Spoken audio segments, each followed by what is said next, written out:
రైతు సోదరులకు నమస్కారం. ఇప్పుడే అందిన తాజా సమాచారం. ముఖ్యమంత్రి రేవంత్ రెడ్డి గారు తెలంగాణ రైతు సోదరులకు తీపి కబురు చెప్పడం జరిగింది. ఫస్ట్ టైం మన ఛానల్ చూస్తున్నట్లయితే ఛానల్ సబ్స్క్రైబ్ చేసుకోండి, వీడియోను పూర్తిగా చూడండి, వీడియోని తప్పకుండా లైక్ చేయండి. తెలంగాణ కాంగ్రెస్ సర్కార్ రైతు భరోసా పథకాన్ని ప్రతిష్టాత్మకంగా ప్రారంభించినటువంటి విషయం అందరికీ తెలిసిన విషయమే. ఈ పథకం సాగు చేస్తున్నటువంటి రైతులందరికీ రాకపోవడంతో గందరగోళమైనటువంటి పరిస్థితి తెలంగాణ రాష్ట్రంలో నెలకొంది. తక్కువ భూమి ఉన్నప్పటికీ తమకు రైతు భరోసా డబ్బులు రాలేదని రైతులు కార్యాలయాల చుట్టూ తిరుగుతున్నటువంటి పరిస్థితి. ప్రభుత్వం అధికారంలోకి వచ్చి ఏడాది తర్వాత రైతు భరోసా పథకాన్ని ప్రారంభించడం జరిగింది. 2025 జనవరి 26వ తేదీ గణతంత్ర దినోత్సవం రోజున ముఖ్యమంత్రి రేవంత్ రెడ్డి ఈ రైతు భరోసా పథకాన్ని ప్రారంభిస్తూ ఎకరానికి 12,000 రూపాయల చొప్పున రైతు సోదరులకు పంట పెట్టుబడి సహాయం కింద అందజేస్తామని చెప్పడం జరిగింది. మొదటి విడతగా రైతు భరోసా 6,000 రూపాయలను ఎకరానికి వారి యొక్క ఖాతాల్లో జమ చేస్తామని చెప్పడం జరిగింది.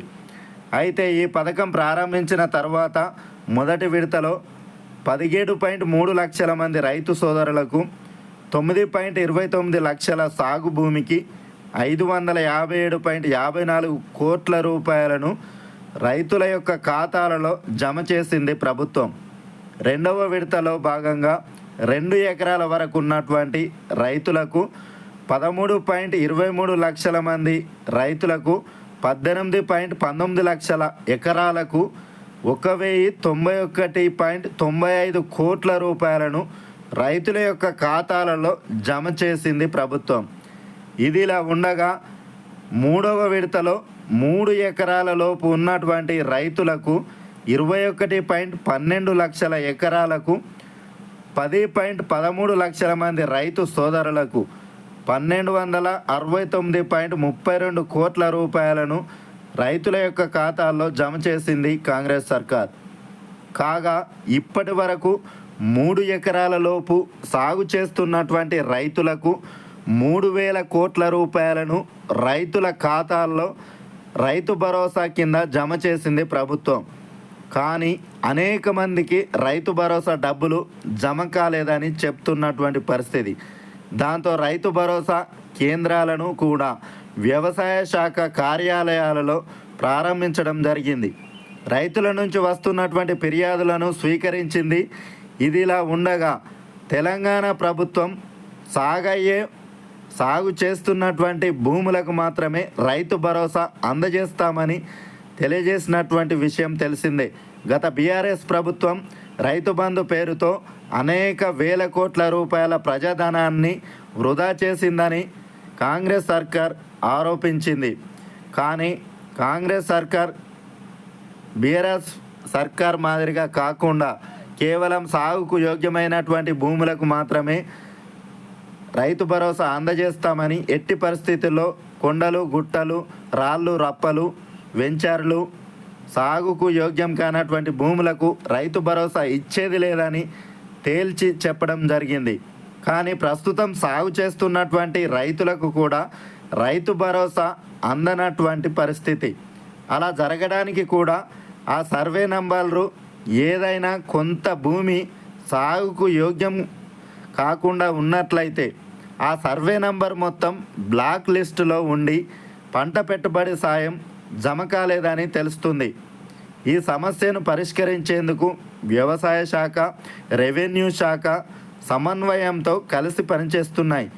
అయితే రైతుల యొక్క వివరాలను ఎప్పటికప్పుడు అప్డేట్ చేసి రైతు భరోసా కోసం ఆర్థిక శాఖకు పంపినట్లు వ్యవసాయ శాఖ అధికారులు పేర్కొంటున్నారు. ఇప్పటికీ 3 ఎకరాల లోపు ఉన్నటువంటి రైతులకు 3,000 కోట్ల రూపాయల వరకు ప్రభుత్వం రైతు భరోసా నిధులు జమ చేయగా సాంకేతిక కారణాల వల్ల ఆ ప్రాసెస్ ఆగిపోయింది. సాంకేతిక కారణాలను దృష్టిలో పెట్టుకొని ఆర్థిక శాఖ మిగిలినటువంటి రైతు భరోసాను పక్కన పెట్టినట్లు సమాచారం. సాంకేతిక సమస్యలు పరిష్కారం అయిన తర్వాత రైతు భరోసా అందించే అవకాశాలు కనిపిస్తున్నాయి. త్వరలోనే సమస్యను పరిష్కరించి మార్చి నెలలో 3 ఎకరాల పైబడినటువంటి రైతులకు, రైతు భరోసా రానటువంటి రైతులకు కూడా రైతు భరోసాకు సంబంధించినటువంటి నిధులను జమ చేయడం జరుగుతుందని అధికారులు అయితే చెప్తున్నారు. 3 ఎకరాల వరకు సాగు భూమి ఉన్నటువంటి రైతుల యొక్క అకౌంట్లలోకి రైతు భరోసా డబ్బులను జమ చేసేందుకు నిధులను విడుదల చేయాల్సిందిగా డిప్యూటీ సీఎం బట్టి విక్రమార్క అధికారులను ఆదేశించడం జరిగింది.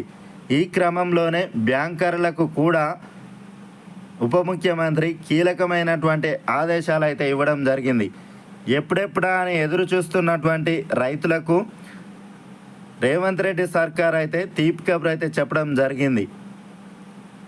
ఇక ప్రజాభవన్లో స్పెషల్ చీఫ్ సెక్రటరీ, వ్యవసాయ శాఖ ప్రిన్సిపల్, వ్యవసాయ శాఖ అధికారులతో ఉప ముఖ్యమంత్రి బట్టి విక్రమార్క సమీక్ష నిర్వహించడం జరిగింది. ఈ సందర్భంగా మాట్లాడినటువంటి బట్టి విక్రమార్క కీలకమైనటువంటి ఆదేశాలు జారీ చేయడం జరిగింది. 3 ఎకరాల లోపు రైతు భరోసా లబ్ధిదారుల యొక్క వివరాలను గ్రామాల్లో ఫ్లెక్సీల ద్వారా ప్రదర్శించాలని అధికారులను డిప్యూటీ ముఖ్యమంత్రి బట్టి విక్రమార్క ఆదేశించారు. లబ్ధిదారుల యొక్క వివరాలు గ్రామం యొక్క కూడళ్లలో అందరికీ కనిపించేలా ఫ్లెక్సీలు ఏర్పాటు చేయాలని బట్టి విక్రమార్క సూచించడం జరిగింది. అనంతరం మంత్రి తుమ్మల నాగేశ్వరరావుతో కలిసి బట్టి విక్రమార్క బ్యాంకర్లతో సమావేశంలో పాల్గొన్నారు. వ్యవసాయ రంగానికి సంబంధించినటువంటి బ్యాంకింగ్ సేవలు, రుణాల మంజూరుపై చర్చించడం జరిగింది. రైతులకు అందుతున్నటువంటి ఆర్థిక సాయం, పథకాల అమలు పురోగతిపై బట్టి విక్రమార్క సమీక్షించడం జరిగింది. ఈ సమావేశంలో మాట్లాడినటువంటి బట్టి విక్రమార్క తెలంగాణ అభివృద్ధి చెందుతున్నటువంటి రాష్ట్రమని, ఇందులో బ్యాంకర్లు కీలకమైనటువంటి భాగస్వాములని పేర్కొనడం జరిగింది. స్కిల్ యూనివర్సిటీ, ఐటీఐల అడ్వాన్స్మెంట్ ద్వారా నైపుణ్యం కలిగిన మానవ వనరులను ఎలాంటి అంతరాయం లేకుండా నాణ్యమైన విద్యుత్ సరఫరా, శాంతి భద్రతలతో మంచి వాతావరణం కల్పించి ప్రపంచాన్ని ఆకర్షిస్తున్నామని చెప్పుకొచ్చారు. రాష్ట్ర ప్రభుత్వం కృషి ఫలితంగా దావోస్లో 1.80 లక్షల కోట్ల పెట్టుబడులకు ఒప్పందాలు జరిగినట్లు గుర్తు చేశారు. వ్యవసాయ రంగానికి రాష్ట్ర ప్రభుత్వం పెద్దపీట వేయడం జరుగుతుందని చెప్పడమే కాదు, చేసి చూపించామని బట్టి విక్రమార్క తెలిపారు. ఒక వ్యవసాయ రంగానికి 52,000 కోట్ల రూపాయలు కేటాయించినట్టు తెలిపారు. 2 నుంచి 3 నెలల వ్యవధిలోనే రైతు రుణమాఫీ కింద సుమారు 22,000 కోట్ల రూపాయలను రైతుల యొక్క ఖాతాల్లో జమ చేయడం జరిగిందని తెలిపారు. భారతదేశ చరిత్రలోనే ఇది ఒక రికార్డుగా అభివర్ణించడం జరిగింది. ప్రభుత్వ నిర్ణయంతో రైతులతో పాటు బ్యాంకర్లకు కూడా మేలు జరిగిందని, సింగిల్ ఖాతా ద్వారా 22,000 కోట్ల రూపాయలు బ్యాంకుల్లో జమ అయ్యాయని, సింగిల్ స్ట్రోక్తో పెద్ద మొత్తంలో బ్యాంకర్లకు రికవరీ జరిగిందని బ్యాంకర్లు ప్రభుత్వాన్ని అభినందించాలని చెప్పడం జరిగింది. ఇక రైతు భరోసా కింద ఇప్పటికే 11,500 కోట్ల రూపాయలు, రైతు బీమా కింద 1,500 కోట్ల రూపాయలు, రైతులకు ఉచిత విద్యుత్ పథకం సబ్సిడీ కింద 11,000 కోట్ల రూపాయలు, సన్నవడ్లకు బోనస్గా 1,800 కోట్ల రూపాయలు. ఇవే కాకుండా కేంద్ర ప్రాయోజిత పథకాలు, వివిధ రాష్ట్ర ప్రభుత్వ పథకాల కింద రైతులకు ప్రయోజనం చేకూర్చడం జరుగుతుందని ఉప ముఖ్యమంత్రి బట్టి విక్రమార్క తెలపడం జరిగింది. 3 ఎకరాల వరకు ఉన్నటువంటి రైతులకు రైతు భరోసా నిధులను వెంటనే విడుదల చేయాలని ఉప ముఖ్యమంత్రి బట్టి విక్రమార్క అధికారులను ఆదేశించడం జరిగింది.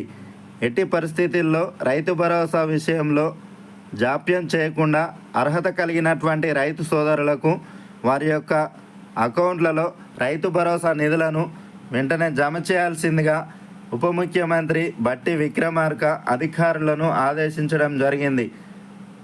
Okay, thanks for watching. Please subscribe my channel. Thank you.